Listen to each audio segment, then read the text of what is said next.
السلام علیکم ورحمۃ اللہ۔ ان الحمد للہ نحمده ونستعینه ونستغفره ونعوذ باللہ من شرور انفسنا ومن سیئات اعمالنا من يهده الله فلا مضل له ومن يضلل فلا هادي له واشهد ان لا الہ الا اللہ وحدہ لا شریک له واشهد ان محمدا عبدہ ورسولہ۔ اما بعد، تمام قسم کی تعریف اور شکر اللہ رب العزت کے لیے لائق اور زیبا ہے۔ ہم اسی کی تعریف کرتے ہیں، اس کی مدد مانگتے ہیں اور اسی سے بخشش کی طلب کرتے ہیں۔ اپنی نفس کی شرارتوں اور اپنے برے اعمال سے اللہ کی پناہ میں آتے ہیں۔ جسے اللہ راہ دکھائے اسے کوئی گمراہ نہیں کر سکتا، اور جسے وہ دھتکار دے اسے کوئی راہ نہیں دکھا سکتا، اسے کوئی ہدایت نہیں دے سکتا۔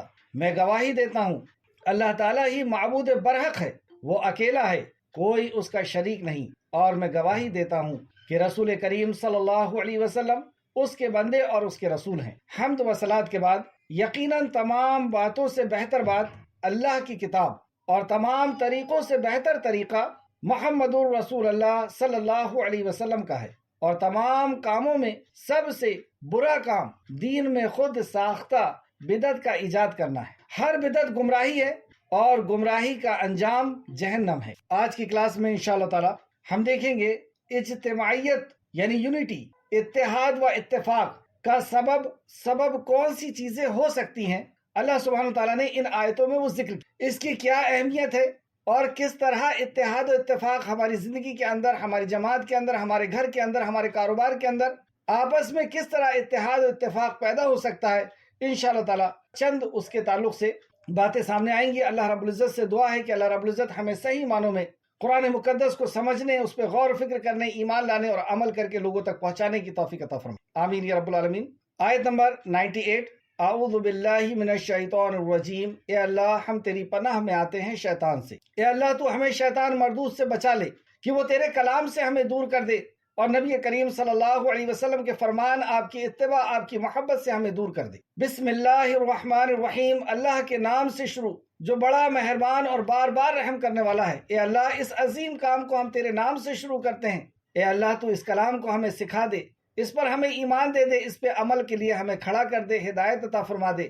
اے اللہ تو بڑا مہربان ہے، تو رحمان ہے، اللہ تو رحیم ہے۔ قل یا اہل الکتاب۔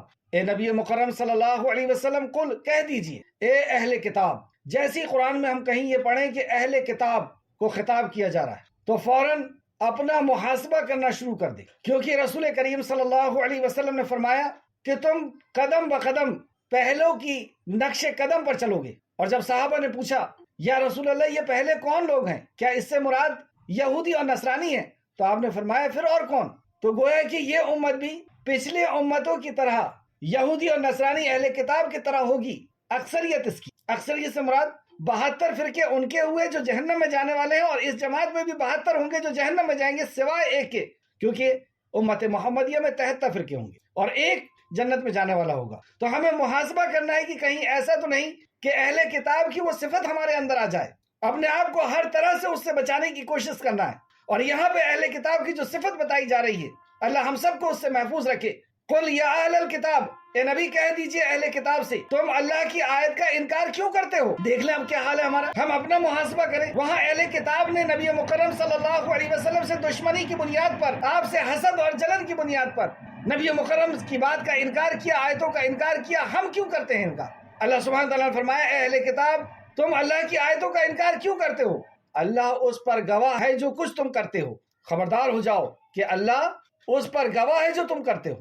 تم جو اللہ رب العزت کی آیتوں کا انکار کر رہے ہو، اس کے احکامات کا انکار کر رہے ہو، اس کے اوامر و نواہی کا انکار کر رہے ہو، اس کے احکام و مسائل کا انکار کر رہے ہو، خبردار ہو جاؤ اللہ اس پر گواہ ہے جو تم کرتے ہو۔ تم بھاگ کر کے کہیں نہیں جاؤ گے، تمہارے ان اعمال کی گواہی خود خالق کائنات دے گا، اور حشر کے میدان میں کئی طریقے سے گواہیاں ہوگی، یہاں تک کہ ہمارا جسم بھی ہمارے خلاف گواہی دے گا۔ اللہ رب العزت ہم سب کو محفوظ کر لے، آمین یا رب العالمین۔ آگے اللہ فرماتا ہے قل یا اہل الکتاب، اے اہل کتاب تم اس شخص کو اللہ کے راستے سے کیوں روکتے ہو جو ایمان لایا۔ اب اس پہ بھی ہم اپنے آپ کو رکھ کر کے دیکھ لیں، یا معاشرے کے لوگوں کو دیکھ لیں کہ جو دین کے طرف قریب آنے لگتا ہے، علم کو حاصل کرنا اور عمل کرنا شروع کر دیتا ہے، بس اس کا پیر پکڑ کے کھینچنا شروع کر دیتے ہیں۔ یہ باہر کے نہیں، سب سے پہلے گھروں کے اندر ہی ہوتا ہے کہ بیوی اگر دین کی طرف جا رہی ہے تو اس کو روکا جا رہا ہے، شوہر اگر دین کی طرف جا رہا ہے تو بیوی اس کو روک رہی ہے، بچہ نوجوان اگر دین کی طرف جا رہا ہے تو اسے روکا جا رہا ہے، بچی اگر نوجوان دین کی طرف جا رہی ہے تو اسے روکا جا رہا ہے کہ تو پرانے خیالات کی ہو جائے گی، برقع پہننے لگے گی، کون نکاح کرے گا، داڑھی رکھ لے گا، کہاں نوکری ملے گی۔ سنیں اب انجام، کہہ دیجئے اے اہل کتاب، تم اس شخص کو اللہ کے راستے سے کیوں روکتے ہو جو ایمان لے آیا؟ یہ اہل کتاب کا وتیرہ ہے، یہ ان کا عمل ہے۔ تم چاہتے ہو کہ وہ ٹیڑھے راستے پر چلے؟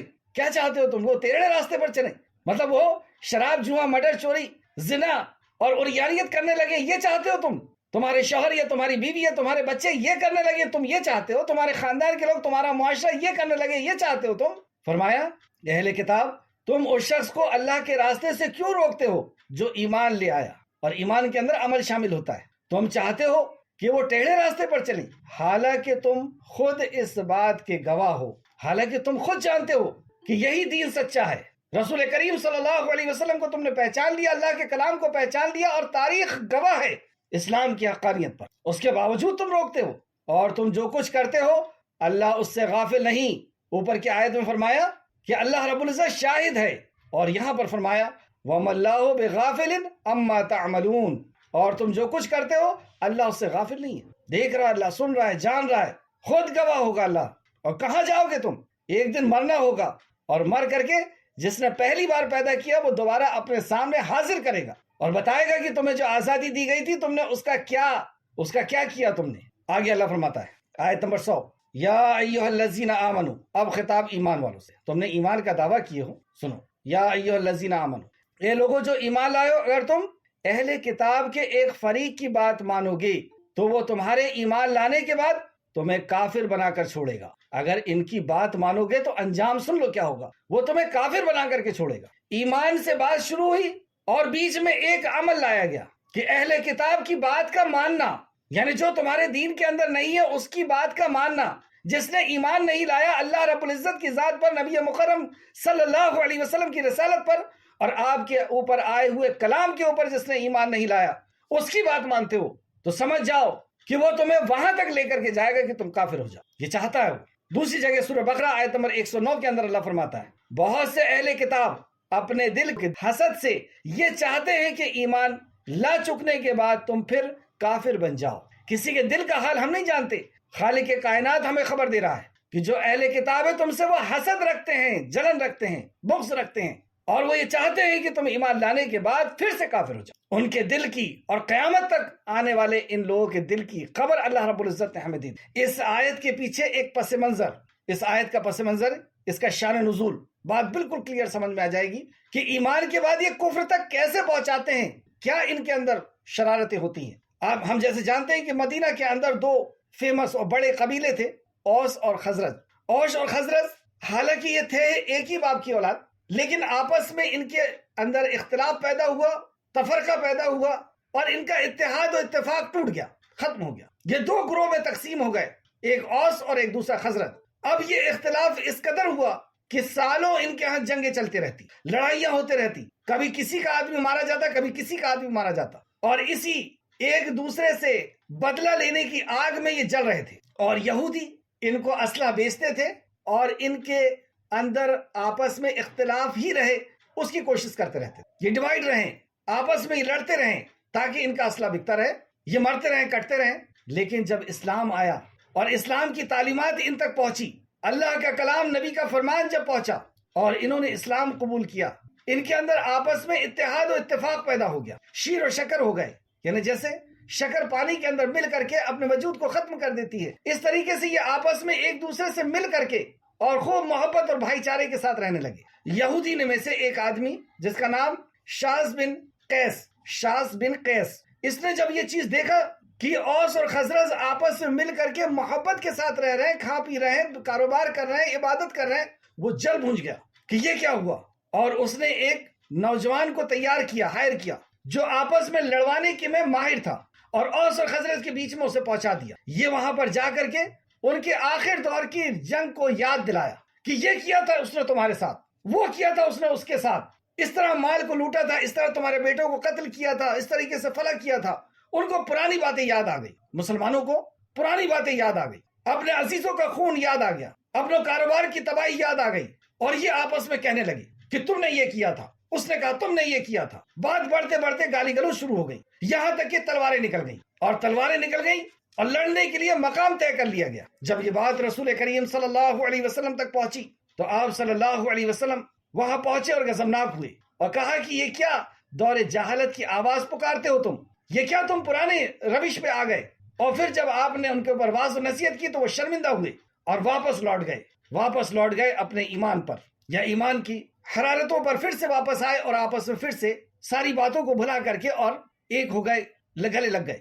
اس وقت یہ آیت نازل ہوئی. تو بات ماننا، اگر تم نے پھر سے آیت کو دیکھیں، اے لوگوں جو ایمان لائے ہو، اگر تم اہل کتاب کے ایک فریق کی بات مانو گے تو وہ تمہارے ایمان لانے کے بعد تمہیں کافر بنا کر کے چھوڑیں گے. کیسے ہوگا یہ؟ کہ جب تمہارے اندر اتحاد و اتفاق ختم ہو جائے گا، اور یہ یہی چاہتے ہیں، اور جب تم ٹوٹ جاؤ گے، بکھر جاؤ گے، تو تمہاری صلاحیت پوری ایک دوسرے کے لڑنے کے اوپر لگ جائے گی، پوری انرجی وہاں پر ختم ہوگی. اور جب کوئی شخص ایک جماعت سے ٹوٹ کر کے بکھرتا ہے، ہٹتا ہے، تو بس وہیں سے اس کی تباہی شروع ہوتی. بات ماننا، اس تعلق سے ایک بہت اہم بات کہ انسان کس کی بات مانتا ہے؟ جس کا وہ لحاظ کرتا ہے. اگر ہم ایسے شخص کی بات مان رہے ہیں جس کا دل ایمان سے خالی ہے، سورہ طٰہٰ میں بھی اللہ رب العزت نے فرمایا موسیٰ علیہ السلام کو وصیت و نصیحت کرتے ہوئے، اللہ رب العزت کے ایک اولی العزم پیغمبر، ایک بڑا منصب دیتے ہوئے، دعوت کے فریضے پہ پہنچاتے ہوئے، اللہ سبحانہ وتعالیٰ نے جو نصیحت کی تھی کہ تم نے اگر ایسے آدمی کی بات مان لی ہے جس کا دل ایمان سے خالی ہے تو اے موسیٰ تمہیں بھی تباہ اور برباد ہونے سے کوئی بچا نہیں سکتا. تو یہ بات ماننا، لحاظ، یہ دوستی میں 3 چیزیں ہوتی ہیں کہ انسان بات مانتا ہے، لحاظ کرتا ہے،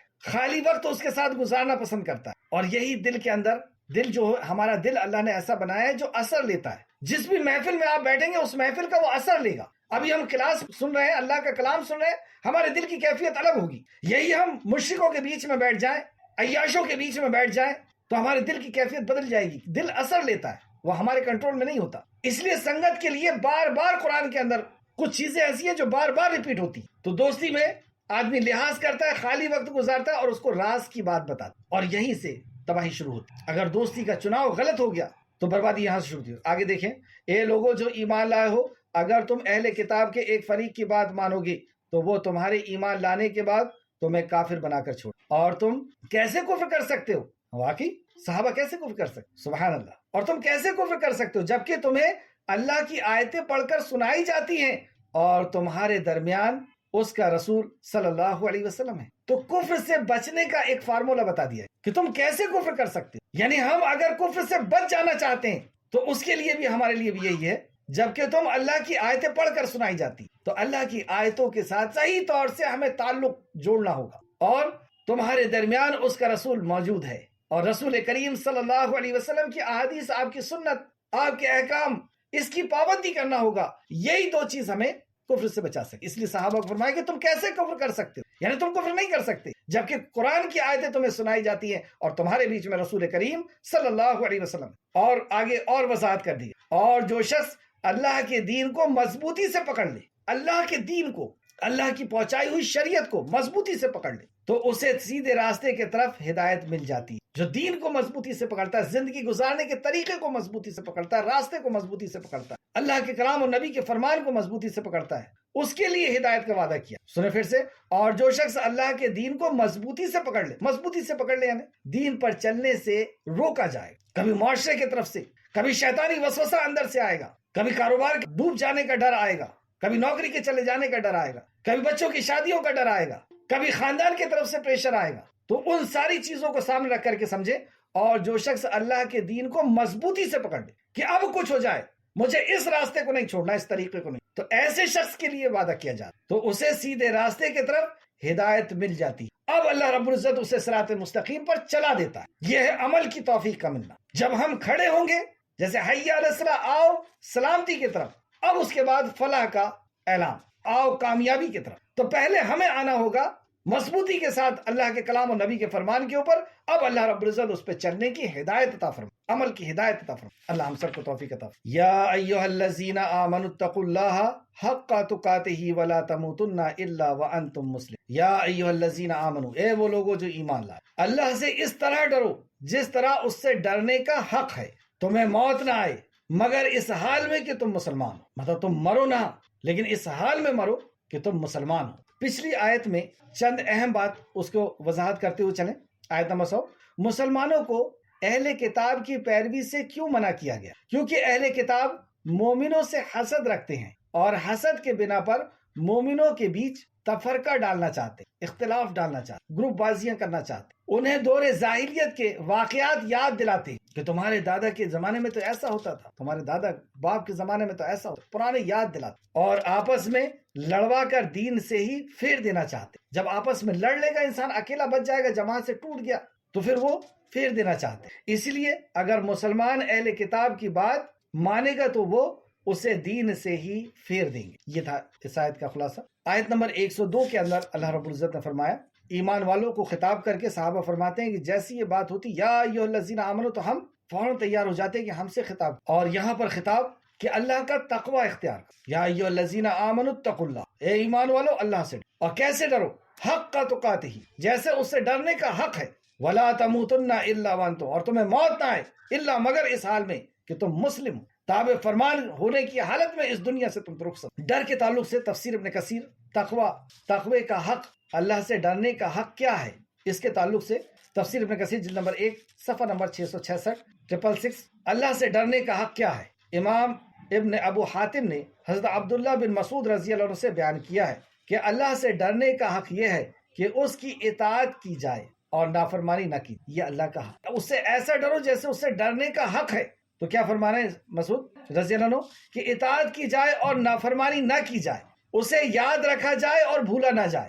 ہمیشہ اس خیال کے اندر ہم جئیں جو احسان کا درجہ ہے کہ اللہ ہمیں دیکھ رہا ہے، وہ ہمیں سن رہا ہے، وہ ہماری نقل و حرکت پر اس کی نظر ہے۔ دوسرا فرمایا اسے یاد رکھا جائے اور اسے بھولا نہ جائے، اور اس کا شکر ادا کیا جائے اور ناشکری نہ کی۔ 3 بات فرمائی، اطاعت کی جائے اور نافرمانی نہ کی جائے، یہ اس سے ڈرنے کا حق۔ دوسرا اسے یاد رکھا جائے اور اسے بھولا نہ جائے، یعنی اس حالت میں ہم جئیں کہ ہمارا رب ہمیں دیکھ رہا ہے، وہ سن رہا ہے، وہ جان رہا ہے، اور اس کا شکر ادا کرے اور ناشکری نہ کرے۔ اس کا شکر کہ جو بھی نعمتیں دیے اللہ تو نے عطا کیا، نہ میری ڈگری کی وجہ سے، نہ میری صلاحیت، نہ میری طاقت، نہ میرے پیر، نہ میرے مرید، نہ میرے فلاں، نہ ولے میری دیوی، نہ میرا دیوتا، نہ کسی سے نہیں ملا، اللہ تو نے عطا کیا۔ یہ ہے اس کا شکر۔ اور ناشکری یہ کہ اس کی نعمت کا شکر ہم کسی اور کے طرف منسوب کریں، اس کی مخلوق کی طرف۔ اللہ ہم سب کو کی حفاظت فرمائے۔ تفسیر ابن ابو حاتم کے حوالے سے تفسیر ابن کثیر نے اس کو روایت کیا ہے، تفسیر ابن ابو حاتم جلد نمبر 3 صفحہ نمبر 722۔ آگے اور دیکھتے ہیں، امام حاکم نے بھی اسے اپنی مستدرک میں حضرت عبداللہ بن مسعود رضی اللہ عنہ سے روایت کیا ہے اور فرمایا ہے کہ یہ حدیث صحیح اور شیخین کی شرط کے مطابق ہے۔ شیخین یعنی امام بخاری اور مسلم کی شرط کے مطابق، لیکن انہوں نے اس روایت کو بیان نہیں کی۔ مستدرک حاکم حدیث نمبر 3159۔ یہ تھا کہ اللہ سے ڈرنے کا حق کیا ہے، بہت قیمتی ہے۔ آگے حضرت انس رضی اللہ عنہ سے روایت ہے کہ کوئی بندہ اس وقت تک اللہ تعالیٰ سے اس طرح ڈر نہیں سکتا جیسے اس سے ڈرنے کا حق ہے، جب تک وہ اپنی زبان کی حفاظت میں۔ ایک خاص نقطے کی طرف صحابی رسول نے اشارہ کیا۔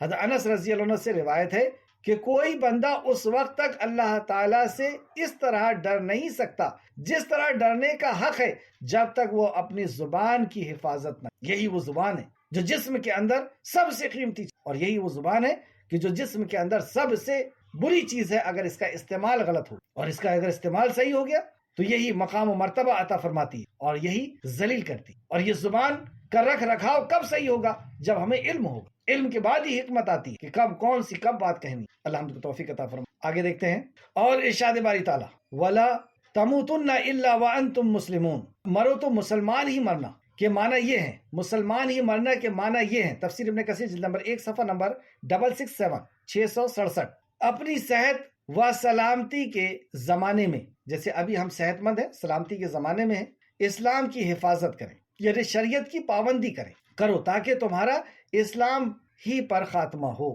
کیونکہ اللہ کریم نے اپنے فضل و کرم سے اپنی یہ عادت قرار فرما دی ہے۔ جو شخص جیسی زندگی بسر کرتا ہے اس کے مطابق اسے موت آتی ہے۔ نوٹ کریں، جو شخص جیسی زندگی پسند کرتا ہے اسے اس حالت میں موت آتی ہے، اللہ سبحانہ و تعالیٰ نے طے کیا۔ تفسیر ابن کثیر نے اسے روایت کیا ہے، اور جس شخص کی جس حالت میں موت آئے اس کے مطابق اس کی قبر سے اٹھایا جائے گا۔ جس حالت میں موت، یعنی جس حالت میں اس نے زندگی گزاری ہے اس حالت میں اس کی موت آئے گی، اور جس حالت میں اس کی موت آئی ہے اس حالت میں ہی وہ اٹھایا جائے، اسے قبر سے اٹھایا جائے گا۔ ہم اللہ تعالیٰ سے پناہ مانگتے ہیں کہ ہم اسلام کے خلاف زندگی بسر، کیونکہ اسلام کے خلاف زندگی بسر کریں گے تو موت اسی حالت میں، اور موت جس حالت میں آئے گی، اسی لیے یہ دعا کی جاتی ہے کہ اللہ خاتمہ بالخیر فرما۔ اصل جو ہے وہ خاتمے کے اوپر، کہ ہماری موت کس حالت میں آتی۔ اور دوسری جگہ دیکھیں سورہ بقرہ آیت نمبر 132، سورہ لیل سورہ نمبر 92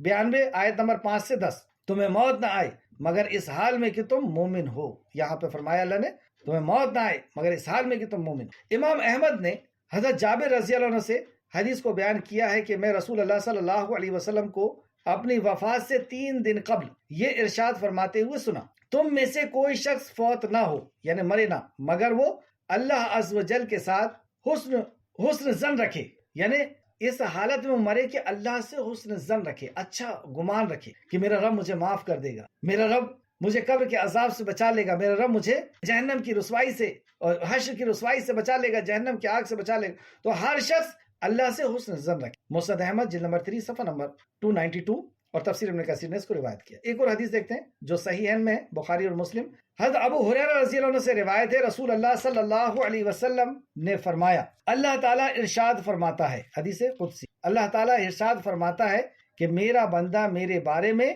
جیسا گمان رکھتا ہے میں اس کے ساتھ ویسا ہی سلوک کرتا ہوں۔ سبحان اللہ، ہم جیسا اللہ رب العزت سے گمان رکھتے ہیں اللہ ویسا سلوک رکھتا ہے۔ ہم اللہ سے گمان رکھتے ہیں کہ اللہ تو ہماری دعاؤں کو سنتا ہے، ہم اللہ سے جو گمان رکھتے ہیں، جیسا گمان رکھتے ہیں، اللہ رب العزت اس مطابق ہمارے ساتھ ہوتا۔ بخاری شریف حدیث نمبر 7405 مسلم شریف حدیث 2675 2675۔ سورہ تغابن میں اللہ رب العزت نے اس تعلق سے فرمایا، آیت نمبر 16، سو اللہ سے ڈرو جتنی طاقت رکھتے ہو، اور سنو اور حکم مانو اور خرچ کرو، تمہارے اپنے لیے بہتر ہوگا، اور جو اپنی نفس کی بخل سے بچا لیا جائے سو وہی کامیاب ہے۔ پھر سے سنیے آپ اس میں کیا کیا نصیحت کی گئی، اللہ ہم سب کو توفیق عطا فرمائے۔ سورہ تغابن آیت نمبر 16، سو اللہ سے ڈرو جتنی طاقت رکھتے، تو اللہ سے اتنا ڈرنا ہے جتنی ہماری طاقت ہے، اور ڈر کیا ہے وہ ہم پہلے پڑھ چکے، اور سنو اور حکم مانو، یہ بھی ڈر میں آ گیا کہ سنو اور حکم مانو، سمعنا واطعنا، اور خرچ کرو، مطلب جو اللہ رب العزت نے دیا ہے اللہ کے راستے میں خرچ کرو، تمہارے اپنے لیے بہتر ہوگا، کیونکہ جو تم خرچ کرو گے وہ تمہارے اپنے لیے بہتر،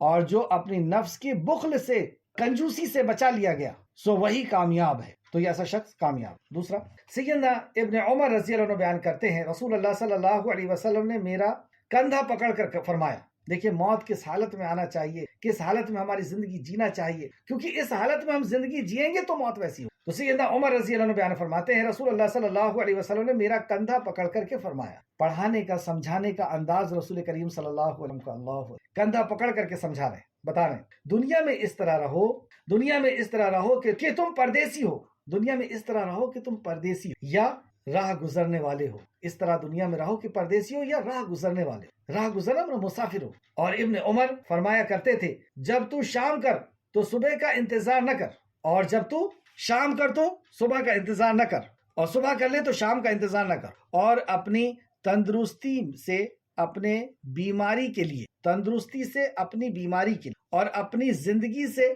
اپنی موت کے لیے کچھ نہ کچھ حاصل کر، یعنی تندرستی ہے، تندرستی میں ایک دوسری جگہ فرمایا، یہ حدیث پہلے لکھ لیں، بخاری شریف حدیث نمبر 6416 کہ تندرستی کی حالت میں ہم جو عمل کرتے ہیں اور اچانک بیمار ہو گئے یا بیمار جب ہو جاتے ہیں تو وہی اجر لکھا جاتا ہے جو تندرستی بھی کہ میں ہم عمل کرتے تھے، اور جس حالت میں ہماری جوانی گزرتی ہے، زندگی گزرتی، اسی حالت میں ہماری موت آتی ہے جو ہم پہلے پڑھ چکے۔ تو تندرستی کا حالت ہے اور ابھی زندگی ہے تو ہم کچھ کر لیں آخرت کی، موت کی تیاری۔ یہ آیت تھی 102 نمبر کی، پھر سے دیکھیں، یا ایھا الذین آمنوا اتقوا اللہ حق تقاتہ ولا تموتن الا وانتم مسلمون، اے لوگو جو ایمان لائے ہو اللہ سے اس طرح ڈرو جس طرح اس سے ڈرنے کا حق ہے، اور تمہیں موت نہ آئے مگر اس حال میں کہ تم مسلمان ہو، اور سب مل کر واعتصموا بحبل اللہ جميعا ولا تفرقوا، اور سب مل کر اللہ کی رسی کو مضبوطی سے پکڑ اور جدا جدا نہ ہو۔ کس کا حکم ہے؟ اللہ سے۔ تم سب مل کر کے، اجتماعیت، کہ تم سب ملے ہوئے رہو اور تم مل کر کے اللہ کی رسی کو پکڑو،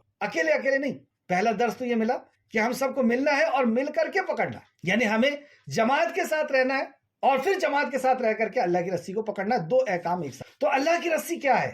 اللہ کی رسی کیا ہے اس کو دیکھتے ہیں۔ اس کے لیے میں آپ کے مسلم شریف کی ایک حدیث، بخاری شریف کی ایک حدیث، جس سے واضح ہو جائے گا کہ اللہ کی رسی سے مراد اللہ کا کلام اور نبی کریم صلی اللہ علیہ وسلم کا فرمان ہے، اور یہ پتہ چلے گا رسول کریم صلی اللہ علیہ وسلم کے فرمان سے۔ اللہ کی رسی سے مراد کتاب اللہ اور سنت رسول اللہ ہے، حدیث ہے۔ سیدنا زید بن ارقم رضی اللہ عنہ بیان کرتے ہیں، رسول اللہ صلی اللہ علیہ وسلم نے فرمایا، خبردار ہو جاؤ، میں تم میں دو بھاری چیزیں چھوڑے جا رہا ہوں، ان میں سے ایک اللہ عز و جل کی کتاب، اللہ کی کتاب ہے، نوٹ کر لیں، اللہ کی کتاب، صرف اتنا لکھیں، وہ اللہ کی رسی ہے۔ کس نے فرمایا؟ رسول اللہ صلی اللہ علیہ وسلم۔ وہ اللہ کی کتاب، اور یہ مسلم شریف کی حدیث، اور وہ اللہ کی رسی ہے، جس نے اس کی پیروی کی وہ ہدایت پر ہوگا، جس نے اس کتاب کی پیروی کی وہ ہدایت پر ہوگا، اور جس نے اسے چھوڑ دیا وہ گمراہ ہو جائے۔ تو چھوڑ کر ہدایت کا تصور کرنا بیوقوف۔ اگر ہم نے قرآن کو، اللہ کی کتاب کو، یہاں پہ کتاب کا لفظ ہے، اللہ کی کتاب، تو اللہ کی کتاب کو اگر چھوڑ دیا تو پھر گمراہی سے ہمیں کوئی نہیں بچا سکتا، کیونکہ حدیث کے یہی الفاظ ہیں۔ پھر سے دیکھیں، سیدنا زید بن ارقم رضی اللہ عنہ بیان کرتے ہیں، رسول اللہ صلی اللہ علیہ وسلم نے فرمایا، خبردار ہو جاؤ، میں تم میں دو بھاری چیزیں چھوڑ کر جا رہا ہوں، ان میں سے ایک اللہ عز و جل کی کتاب ہے، وہ اللہ کی رسی ہے، جس نے اس کی پیروی کی وہ ہدایت پر ہو۔ گارنٹی دے دیا رسول، جو اس کی پیروی کرے گا، اس کے احکامات کو مانے گا، وہ ہدایت پر ہوگا، اور جس نے اسے چھوڑ دیا وہ گمراہ ہو جائے۔ دوسری بھاری چیز کے بارے میں فرمایا، میرے اہل بیت ہے، میں اپنے اہل بیت کے معاملے میں تمہیں اللہ یاد دلاتا ہوں، میں اپنے اہل بیت کے معاملے میں تمہیں اللہ یاد دلاتا ہوں، میں اپنے اہل بیت کے معاملے میں تمہیں اللہ یاد دلاتا ہوں، یعنی اللہ سے ڈر جاؤ۔ 3 بار آپ نے، مسلم شریف حدیث نمبر 2408 اس حدیث سے معلوم ہوا کہ اللہ کی رسی سے مراد کتاب اللہ ہے، یعنی قرآن مجید اور حدیث نبوی۔ قرآن مجید اور حدیث نبوی، حدیث کا ذکر تو آیا نہیں، اس لیے کہ کتاب اللہ کا اطلاق حدیث پر بھی ہوتا ہے۔ جب کتاب اللہ کہی جاتا ہے تو اس میں حدیث شامل ہوتی ہے۔ اس بات کی کیا دلیل ہے؟ اس بات کی دلیل بخاری شریف کی حدیث۔ سیدنا ابو ہریرہ اور زید بن خالد رضی اللہ عنہ بیان کرتے ہیں کہ ہم رسول اللہ صلی اللہ علیہ وسلم کے پاس تھے کہ اتنے میں ایک شخص نے کھڑا ہو کر کہا، اے اللہ کے رسول، ہمیں آپ کو اللہ کی قسم دے کر کہتا ہوں۔ ایک شخص کھڑا ہو کر کیا کہا؟ میں آپ کو اللہ کی قسم دے کر کے کہتا ہوں کہ آپ ہمارے درمیان کتاب اللہ کے مطابق فیصلہ فرمائیں۔ کیا کہا اس نے؟ میں اللہ کی قسم دیتا ہوں یا رسول اللہ کہ آپ ہمارا فیصلہ اللہ کے کتاب کے مطابق کریں۔ پھر اس کا فریق، یعنی اس کا جو دوسرا شخص تھا، مخالف کھڑا ہوا، اور وہ اس سے زیادہ سمجھدار تھا، تو اس نے کہا، آپ ہمارے درمیان کتاب اللہ کے مطابق فیصلہ فرما دیجیے، مجھے کچھ بیان کرنے کی اجازت دیجیے۔ رسول اللہ صلی اللہ علیہ وسلم نے اجازت دی تو اس نے کہا میرا لڑکا اس شخص کی ہاں مزدوری کا کام کرتا تھا۔ اس نے کہا کہ میرا لڑکا اس کے ہاں، یعنی اس کے ہاں، اس عورت کے ہاں مزدوری کا کام کرتا تھا۔ اس شخص کی بیوی کے ساتھ اس نے زنا کر بیٹھا، میں نے اس کے طرف سے فدیے میں 100 بکریاں اور 1 غلام دیا، کہ اس نے یہ برا کام کر لیا ہے تو میں نے 100 بکریاں اور 1 غلام دیا۔ پھر میں نے کچھ اہل علم لوگوں سے مسئلہ دریافت کیا تو انہوں نے مجھے بتایا کہ میرے بیٹے کو 100 کوڑے مارے جائیں گے، مطلب اس کا بدلہ یہ نہیں ہے کہ تم 100 بکریاں دے دو اور 1 غلام دے دو۔ تو اہل علم نے مجھے یہ بتایا کہ اس کا بدلہ، اس کا کفارہ تو یہ ہوگا، اس کی سزا تو یہ ہوگی اللہ کے نزدیک کہ اسے 100 کوڑے مارے جائیں گے اور 1 سال کے لیے جلا وطن ہونا ہوگا، مطلب جلا چھوڑنا ہوگا۔ نیز اس شخص کی بیوی کو سنسار کیا جائے گا، اس بیوی کا بھی قصور ہے تو اس کو سنسار کیا جائے گا، اور یہ لڑکا ہے کیونکہ یہ شادی شدہ نہیں ہے تو اسے 100 کوڑے مار کر کے اور 1 سال کے لیے نکالا جائے گا، لیکن وہ شادی شدہ تھی اس لیے اس کو سنسار یعنی گلے تک گڑا کر کے اور اسے مار کے ختم کر دیا جائے گا، کیونکہ یہ عورت، کیونکہ اس کا شوہر ہے اور اس کے باوجود یہ بدکاری کرتی ہے، یعنی یہ معاشرے کے اندر رہنے کے لائق، جینے کے لائق نہیں ہے۔ نیز اس شخص کی بیوی کو سنسار کیا۔ رسول اللہ صلی اللہ علیہ وسلم نے فرمایا، اب سنیں آپ، قسم ہے اس ذات کی جس کے ہاتھ میں میری جان ہے۔ کون فرما رہا ہے؟ رسول اللہ صلی اللہ علیہ وسلم، قسم ہے اس ذات کی جس کے ہاتھ میں میری جان ہے، میں ضرور تمہارے درمیان اللہ کی کتاب کے مطابق فیصلہ کروں گا۔ کیا کہا آپ نے؟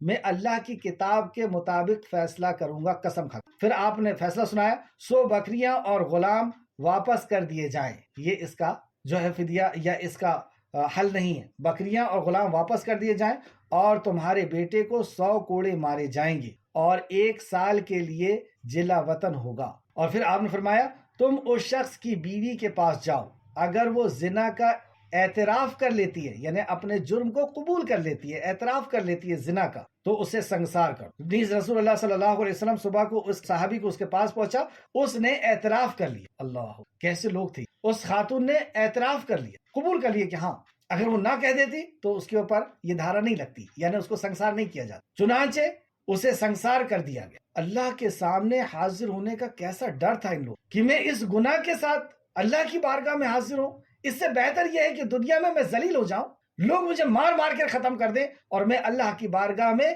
پاک ہو کر کے حاضر۔ اس حدیث سے یہ کیسے پتا چلا کہ کتاب اللہ سے مراد حدیث ہے؟ آپ نے فرمایا قسم اس ذات کی جس کے ہاتھ میں میری جان ہے، میں ضرور تمہارے درمیان اللہ کی کتاب کے مطابق فیصلہ کروں گا، 100 بکریاں اسے واپس کر دی جائیں اور غلام، اور تمہارے بیٹے کو 100 کوڑے مارے جائیں اور 1 سال کے لیے جلا وطن کیا جائے، اور اس عورت کو اگر قبول کر لے وہ اپنے گناہ کو تو اسے سنگسار کیا جائے گا، جبکہ قرآن کے اندر صرف 100 کوڑے کی سزا ہے زانی۔ اور اللہ کے رسول نے قسم کھا کے فرمایا کہ میں کتاب اللہ سے فیصلہ کروں گا۔ تو پتہ یہ چلا کہ حدیث بھی کتاب اللہ ہے، کیونکہ حدیث میں یہ ہے کہ اسے 1 سال کے لیے ضلع سے باہر نکالا جائے گا، اور عورت اگر ہے یا شادی شدہ ہے تو اسے سنگسار کی۔ تو اللہ کی رسی سے مراد اللہ کی کتاب اور نبی کریم صلی اللہ علیہ وسلم کا فرمان ہے۔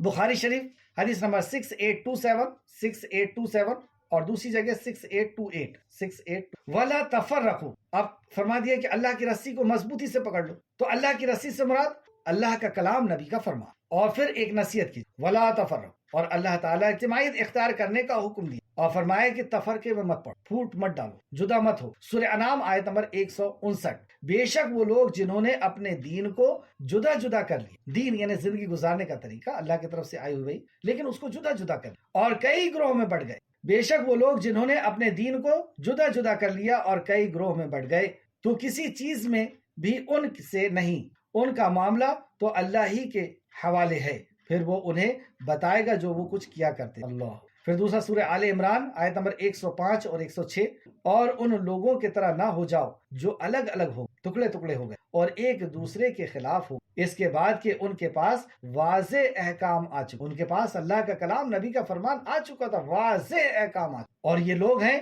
جن کے لیے بہت بڑا عذاب ہے، جس دن کچھ چہرے سفید ہوں گے اور کچھ چہرے سیاہ ہوں گے۔ تو جن لوگوں کے چہرے سیاہ ہوں گے یعنی کالک پتی ہوئی ہوگی، کیا تم نے اپنے ایمان کے بعد کفر کیا؟ ان سے کہا جائے کیا تم نے اپنے ایمان کے بعد کفر کیا؟ یعنی حقائق تمہارے پاس آ گئی تھی، کلام اللہ کا، نبی کا فرمان آ گیا تھا، اس کے بعد تم ٹکڑے میں بٹے، اس کے بعد تم تفرقے میں بٹے، اللہ کے کلام اور نبی کے فرمان کو تم نے چھوڑ دیا، تو عذاب چکھو اس وجہ سے کہ تم کفر کیا کر۔ ایک بہت قیمتی حدیث جو اللہ، اس کی شان کے بارے میں کیا فرماؤں، آپ خود حدیث سنیں۔ رسول اللہ صلی اللہ علیہ وسلم نے فرمایا اللہ تعالیٰ تمہارے لیے 3 باتوں کو پسند فرماتا ہے اور 3 باتوں کو تمہارے لیے ناپسند کرتا ہے۔ وہ رب ہمارے لیے کیا پسند کرتا ہے، کیا نہیں پسند کرتا ہے، اس سے زیادہ بہتر اور کون پسند کر سکتا ہے جو کئی ماؤں سے زیادہ ہم سے محبت۔ وہ حدیث یاد کریں کہ 99 رحمت اللہ رب العزت کے پاس ہے، ایک رحمت یہ جو دنیا میں ہمیں، تو وہ رب وہ ہمارے لیے پسند کرتا ہے۔ ایک ماں اپنے بچے کے لیے کیا پسند، وہ اللہ ایسی کئی ہزاروں ماؤں سے زیادہ، کروڑوں ماؤں سے زیادہ محبت کرتا ہے۔ وہ ہمارے لیے 3 چیز پسند کرتا ہے، 3 چیز وہ تمہارے لیے یہ پسند کرتا ہے۔ رسول اللہ صلی اللہ علیہ وسلم نے فرمایا وہ تمہارے لیے پسند فرماتا ہے کہ تم صرف اس کی عبادت کرو اور اس کے ساتھ کسی کو شریک نہ کرو۔ تو سب سے پہلی چیز اللہ جو ہمارے لیے پسند کرتا ہے وہ ہے توحید، کہ تم اس کی عبادت کرو، اس کے ساتھ کسی کو شریک نہ کرو، شرک نہ کرو۔ تم سب اللہ کی رسی کو مضبوطی سے تھام لو اور تفرقہ بازی اختیار نہ، تم سب اللہ کی رسی کو مضبوطی سے تھام لو، یعنی اللہ کے کلام اور نبی کے فرمان کو مضبوطی سے تھام لو، کیونکہ یہی ہے اللہ کی کتاب، یہی ہے اللہ رب العزت کی۔ دوسری چیز اللہ ہم سے یہ پسند کہ تم سب مل کر کے اللہ کی رسی کو تھام لو اور اختلاف میں نہ پڑو، جیسے وہاں کہا کہ شرک میں مت پڑو، یہاں فرمایا اختلاف میں۔ اور یہ جب ہی ہو سکتا ہے کہ جب ہم اللہ کی رسی کو یعنی اللہ کے کلام اور نبی کے فرمان کو مضبوطی سے تھام لیں، اسی میں اختلاف کا حل ہے۔ سورہ نساء آیت نمبر 59 بھی آپ دیکھ سکتے ہیں، وقت کم ہے اس وجہ سے میں آگے چلوں۔ تیسری چیز، جن کو اللہ تمہارا حکمران بنا دے تو اس کی خیر خواہی کرو۔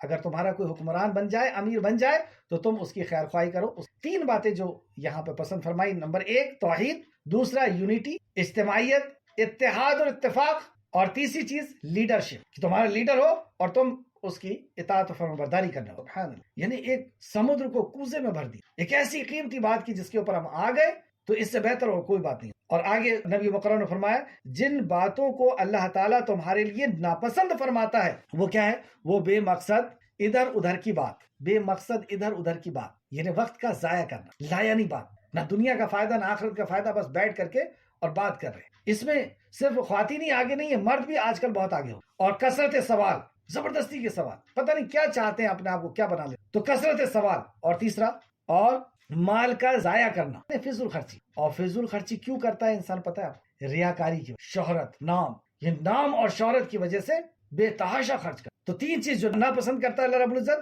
بے مقصد ادھر ادھر کی بات کرنے کو ناپسند کرتا ہے، کثرت سوال ناپسند کرتا ہے، اور مال کو ضائع کرنے کو ناپسند کرتا ہے۔ مسلم شریف حدیث نمبر 1715، مسلم شریف کی حدیث 1715۔ سیدنا عبداللہ بن مسعود رضی اللہ عنہ بیان کرتے ہیں رسول اللہ صلی اللہ علیہ وسلم نے فرمایا آپس میں اختلاف نہ کیا کرو، کیونکہ تم سے پہلے لوگوں نے اختلاف کیا تو وہ ہلاک اور برباد ہو گئے، کیونکہ ان لوگوں نے آپس میں اختلاف کیا، ان کی یونٹی ختم ہو گئی، ان کی ایکتا ختم ہو۔ اسے بخاری اور مسلم نے روایت کیا، بخاری شریف حدیث نمبر 2410 اور مسلم شریف حدیث نمبر 2666 حدیث کو پھر سے سنیں، بہت پیاری اور بہت مضبوط حدیث۔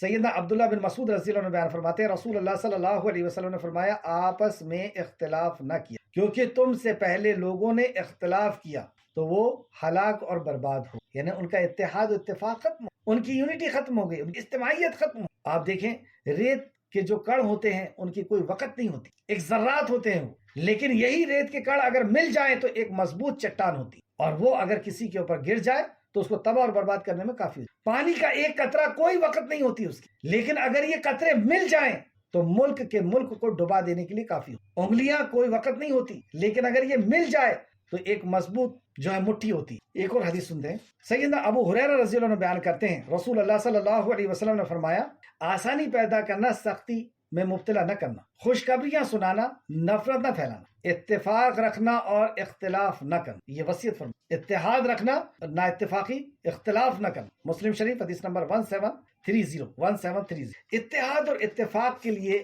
کن چیزوں کی ضرورت ہے وہ یہاں پہ بتائی گئی۔ آخر میں اس کا اور خلاصہ میں کرتا ہوں، ابھی آپ کلاس میں رہیے گا انشاءاللہ تعالیٰ، 5-7 منٹ اور لگیں گے۔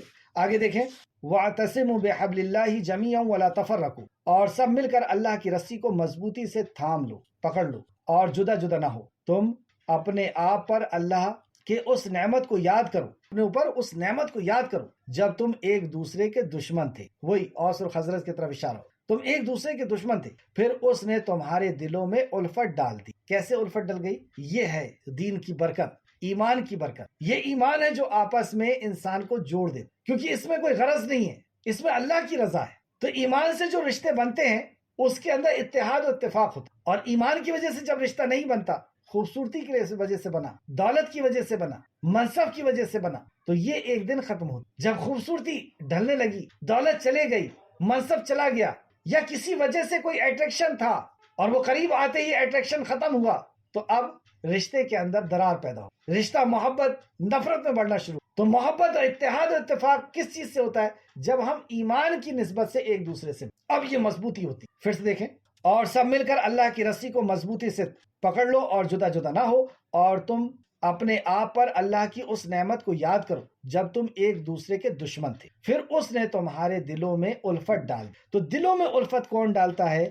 اللہ سبحانہ وتعالی ڈالتا ہے، کسی تعویذ سے نہیں آتی، کسی کو گھول کر کے پلا دینے سے محبت نہیں ہو جاتی۔ لوگ محبت کے لیے جادوگروں کے پاس جاتے ہیں، اور وہ بھی خوب پڑھ کر کے دیتا ہے، پیسے لے کر کے، اور پیسے نہیں بھی لیتا تو اس کو تو ایمان کھانا ہے تمہارا۔ یہاں اللہ سبحانہ تعالیٰ نے واضح طور پہ بیان فرما دیا کہ اللہ ڈالتا ہے محبت، الفت۔ اور کیسے تھے اوس اور خزرج؟ صدیوں سے لڑائی چل رہی تھی، خون خرابہ، لیکن ایسے مضبوط محبت پیدا ہو، اور تم اس کے احسان سے بھائی ہو گئے۔ یہ اللہ رب العزت نے ایمان کی نسبت سے جو تمہارے اندر محبت ڈالا، اب تم بھائی ہو، اور تم آگ کے گڑھے کے کنارے پہنچ گئے تھے۔ تم جو دنیا کی زندگی جی رہے تھے، آگ کے گڑھے کے کنارے پہنچ گئے تھے، پھر اس نے تمہیں اس میں گرنے سے بچا لیا۔ مطلب دین کو تم نے تھام لیا، اسلام کو قبول کر لیا، نبی کی غلامی کو، آپ کی محبت کو، آپ کی اطاعت کو قبول کر لیا، تو تم اس گڑھے سے بچ گئے۔ مطلب دنیا میں بھی تباہ، اور کیا کر رہے تھے یہ لوگ؟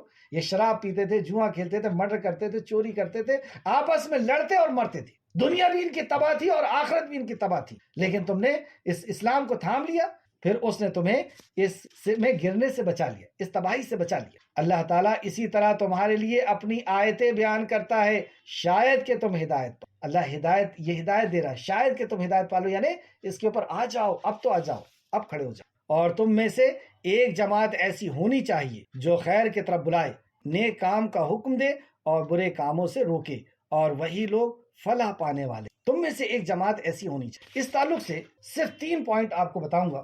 نمبر 1 کہ اس فریضے کو انجام دینے کے لیے کس چیز کی ضرورت؟ اللہ نے فرمایا کہ تم میں سے ایک جماعت ایسی ہونی چاہیے جو بھلائی کا حکم دے اور برائی سے روکے۔ صرف بھلائی کا حکم کا نہیں کہا اللہ نے، بھلائی کا حکم دینا تو بہت آسان ہے، جب برائی سے روکتے ہیں، جب برائی ہم کو ملتی، جب دشمنی ملتی، کسی کی آزادی کو جب چھینیں گے تب وہ آپ کے اوپر گریبان میں ہاتھ ڈالے۔ تو یہ کام کیسے کر سکتے ہیں؟ نمبر 1 پوائنٹ کہ اس کے لیے علم کی ضرورت ہے، جو اللہ رب العزت نے سورہ توبہ آیت نمبر 122 میں فرمایا۔ دوسرا، دعوت کا کام نہیں کریں گے تو اس کا انجام کیا ہوگا؟ اس پہ میں مسند احمد کی ایک حدیث آپ کو بتاؤں گا۔ اور تیسرا، نبی کریم صلی اللہ علیہ وسلم نے اگزامپل دے کر کے بتایا کہ اگر کام نہیں کرو گے تو یہ مت سمجھو کہ تم بچ جاؤ گے، جو اللہ کے راستے پہ نہیں رہنے والا ہے وہ جس طرح تباہ ہوں گے تم بھی اس طرح تباہ ہوگے، تم بھی اس عذاب میں گرفتار ہو۔ وقت ختم ہو چکا ہے، اس وجہ سے میں اس بات کو کل انشاءاللہ تعالی لیں گے۔ آج اتحاد و اتفاق کا سبب، اس میں دیکھیے جو چیز اتحاد و اتفاق کا سبب ہو سکتی ہے ان کا خاص طور سے ذکر کیا گیا۔ سب سے پہلے وہ خرچ کرو جو تمہیں اپنے لیے پسند ہو، یعنی اپنی محبوب ترین چیز اللہ کے راستے میں خرچ۔ یہ کتنی مضبوط بنیاد ہے محبت کو پیدا کرنے کی اور نفرت اور عداوت کو ختم کرنے کی۔ نمبر 2، بیت اللہ شریف کا حج، یہ اجتماعیت کا سبب کہ سارا ملک مل کر کے، جیسے اسلام میں کوئی آتا ہے تو نماز مسجد میں جا کر کے صف کے اندر نماز پڑھنے کا حکم، یہ اجتماعیت بتائی جائے۔ پھر اس کے بعد یہ محلے کے لوگوں کو اکٹھا کیا جا رہا ہے کہ 5 ٹائم میں تم ملو اور ایک دوسرے کا حال پتہ چلے، کوئی نہیں آیا کیوں نہیں آیا، کیا پریشانی ہے اس کے گھر میں۔ پھر اس طریقے سے پورا شہر ملے، اس کے لیے جمعہ کو فرض کر دیا، کاروبار کو حرام کر دیا نماز کے وقت۔ پھر آس پاس کے شہر مل جائیں، اس کے لیے عید کو مقرر کر، اور پھر پورا ملک مل جائیں، پوری جو ہے ارتھ مل جائے، پوری انسانیت مل جائے، اس کے لیے حج کو مقرر۔ یہ ہے اتفاق و اتحاد،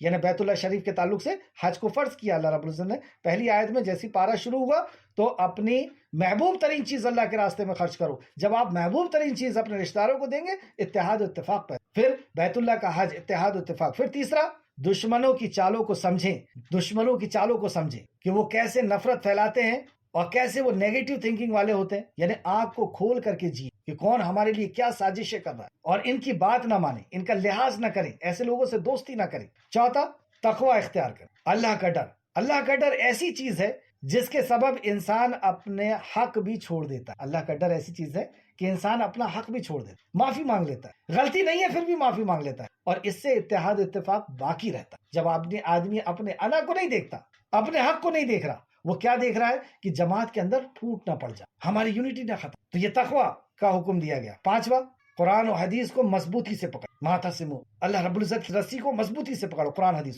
چھٹواں، اس کام کے لیے ایک ایسی فورس ہونی چاہیے جو بھلائی کا حکم دے، برائی سے روکے۔ تم میں سے ایک ایسی جماعت ہونی چاہیے بھلائی کا حکم دے، برائی سے روکے۔ ساتواں، قوم کے آگے کل ہم پڑھیں گے، قوم کے حالات بتایا اللہ رب العزت، نصیحت کیا کہ دیکھو ان قوموں نے ایسا کیا، وہ اس طریقے سے تباہ ہو گئے، اور پھر جہنم کا نقشہ اللہ رب العزت نے کیا۔ آخر میں اللہ رب العزت سے دعا ہے کہ اللہ جو کچھ بھی ہم نے پڑھا اس پہ ہمیں مزید غور فکر کرنے کی توفیق۔ یہ اتحاد و اتفاق ہر آرگنائزیشن کے کامیاب ہونے کی کنجی ہے۔ ہمارا گھر سکون و اطمینان سے نہیں رہ سکتا جب تک اتحاد ہے، ہماری خاندان نہیں رہ سکتی، ہمارا اسکول، ہمارا کاروبار، ہماری جماعت، ہمارا اسلام، کوئی بھی چیز اس کے بغیر نہیں کھڑا ہو سکتی۔ اتنی اہم چیز ہے یہ، اور اس کے لیے یہ جو 7 نکات بتائی گئی ہیں، اللہ رب العزت سے دعا ہے کہ اللہ رب العزت ہمیں اس پہ غور و فکر کرنے کی تو توفیق عطا فرمائے۔ دیکھیں قرآن کس طریقے سے، اللہ اکبر، واقعی اللہ کا کلام۔ اللہ ہمیں صحیح معنوں میں قرآن کو سمجھنے، اس پہ غور و فکر کرنے اور اس پہ عمل کرنے کی توفیق عطا فرما۔ جب تک زندہ رکھ، ایمان اور اخلاص کے ساتھ، عمل صالح کے ساتھ زندہ رکھ، اور ہمارا خاتمہ بالخیر فرما،